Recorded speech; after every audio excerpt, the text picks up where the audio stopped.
Whew. What's up, YouTube? Man, it's freaking hot again. It's been miserable the last week or two. I'll talk about why I'm referencing the weather here later in the video.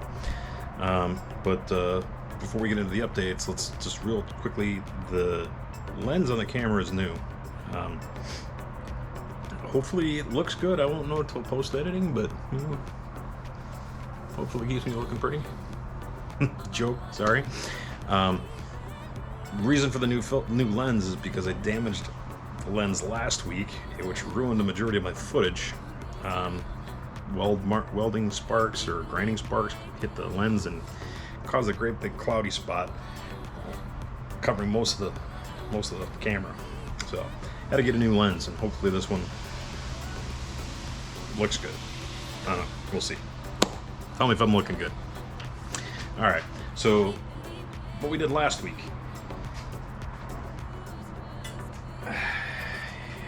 You guys have heard me talk about the outer skin where the wheel tub is, not being able to get a dolly back there.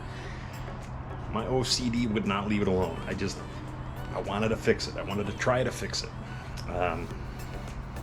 So I couldn't leave it alone. So what I did last week, insert time-lapse footage that I was able to keep.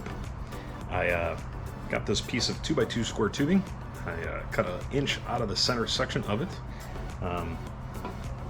Then took my vise and a big hammer and I smashed it, not flat, but I flattened one side of it. And then I pulled out my TIG welder so that I could weld it all up, and I'm actually surprised. I did a decent job with the TIG welder. A lot better than I thought. So now that time lapse is done, let's show you the finished result. See here, right? 2x2 square tubing. See here, this is about 9 inches in length. It's less than an inch thick. And you know, this whole bar is about 5 feet long. And what I did, I made myself a dolly. Dolly that I could fit in between that outer skin and the inner wheel tub. And you can hear it here. Not a perfect anvil sound, but it's pretty decent. It worked pretty good. So let me set the camera up so you guys can kind of see what I did here. And I'm only going to mock it up here for you. It made way too much noise doing this. I'm not going to ruin your eardrums with this. So what I did here is I took this bar and I shoved it through the taillight opening. And there's a brace right here that I'm going to use for leverage. And what I did here, I stuck this bar through that taillight opening, jammed it up against the brace, and of course that's how long this bar is. I can now use leverage to push out on the outer skin and get it in between that wheel tub, so I can hammer on dolly onto that. And it worked really good. I'm very pleased with it. I'm not finished as of today. And that's simply because my angle grinder tried to set itself on fire last week. So without the angle grinder, you can still see my poor little 10-year-old Ryobi, surprised it lasted this long, with the metal shrinking disc on it. And just give you a little glimpse of this. It's kind of hard to see. It just stopped raining, so I still have the garage door partially closed. You can see here there's still a little bit that I got to work on. I still got to do a little shrinking. I got to do a little more hammer on dolly. And you know, I went through all the trouble of building that tool. I want to see how well I can actually get it done, right?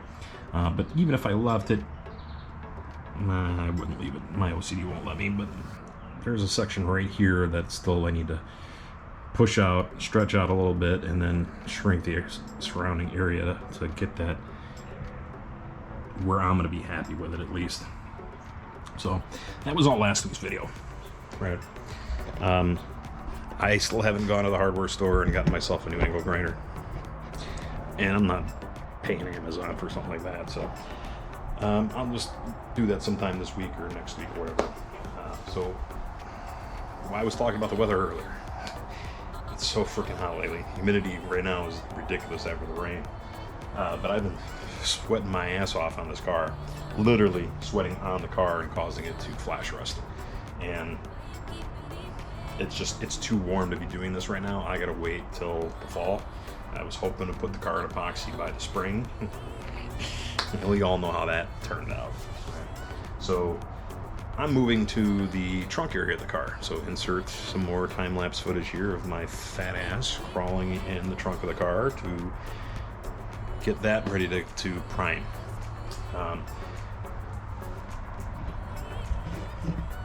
The trunk area is mostly new steel. I'll cover that in a minute here. But there's been a lot of different coatings on the interior of this trunk. There was obviously some panels that were EDP coated. I put a lot of weld-through primer on a lot of it. There was also the fast etch zinc phosphate metal prep to keep the metal from flash rusting. And, you know, undercoating, sound deadening, splatter paint in areas where I didn't replace the steel. You know, all sorts of different finishes on the steel in the back of this trunk. Okay, so done with that time lapse. Let me show you where we're at the moment. You can see most of it is pretty shiny, right? I left this little area to show you the difference. So you see how that's black and shiny, and this is gray and dull. That's the way the whole car should look, right? If it had an EDP coating on it, it should be a dull finish because it's prepped with at least 80 or 120 grit, so that primer will actually have a tooth to stick to, right? So I kind of left that there to show you guys. So let's cover all the new steel here so you understand how much of this has been replaced. So going from left to right, outer skin, right? Inner outer wheel tub, the brace for the trunk hinge, 3/4 of both sides of these wings have been replaced. Obviously there's this new cross member here for the upper shock mounts that came from DSE. This patch panel here, this patch panel here, the whole trunk floor, inner outer wheel tub brace, and then this skin, right? As well as, you know, the tail light panel, right? Section here for where the gas tank filler neck bends through, doesn't go through the trunk floor, but it curves back through here behind the license plate. And a lot of this section back here for the braces. This whole brace section is mostly new steel. So if I had to say, I'd say 80 to 85% of all of this trunk area is brand new steel. And it was never metal prepped properly when I put it all in place, right? Like I said, I put some weld-through primer on some of it. I put some zinc phosphate on it to keep it from flash rusting. But that was 5 or 6, maybe 7 years ago. I gotta look through my records and be sure. But that stuff's not supposed to last that long. It's not supposed to protect the metal that long. So, plus with all the ununiform coatings all over the place, I want to make sure that whatever primer I put in this car back here is going to protect it and preserve it and stick to it first and foremost. So that's where we're at today. I got still tons of work to do back here to get it all clean and, you know, finish getting it all shiny. I'm not going to bore you guys with any of that footage. This is boring, right? So the plan is to get the trunk area primered because it's just been so hot lately that all I'm doing is flash rushing the outside of the car by getting sweat all over it, and moisture and all that other good stuff. So I'll probably use what's left over from the acid primer that I had from the undercarriage of the car, put it in my HVLP gun. I don't know, I gotta check, see how much I've got. I'm thinking the acid primer is going to be the route to go for the interior of the trunk floor as well as the interior of the car. Then once it's primered, whichever route I go there, I'm going to find a good sound deadening material to, you know, quiet down this echoous cavern in the back of the trunk. And then after that, I'll top coat it with like an error correct splatter paint, you know, probably gray or something like that. And that'll be the plan for this, and I'll probably get to that in the next couple of weeks while I'm waiting for the weather to finally cool down, which will probably be September, October by this point. I don't know. Depending on how quickly I get this done, I may move to the interior of the car. I don't know. Only time will tell. We'll see how many squirrels catch my attention. All right, guys. That should catch you up from both last week and this week. Appreciate you all watching. Thanks to the new subscribers that have joined the channel. Any questions or comments, drop them below. Let me know what you thought, and I'll catch you on the next one. Thanks.